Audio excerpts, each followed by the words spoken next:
You ask Tiger to solve. This deals with linear equations with one unknown. The final result is y equals -7/12.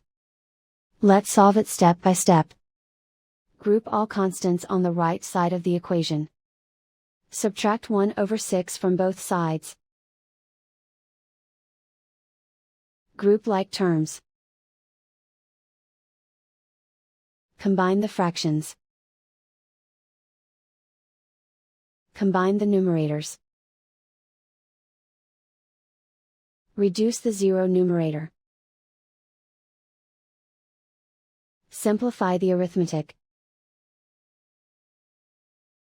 Find the lowest common denominator.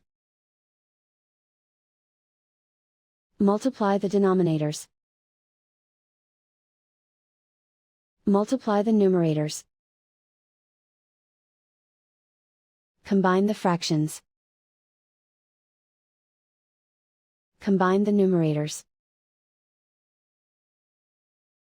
And so the final result is y equals -7/12.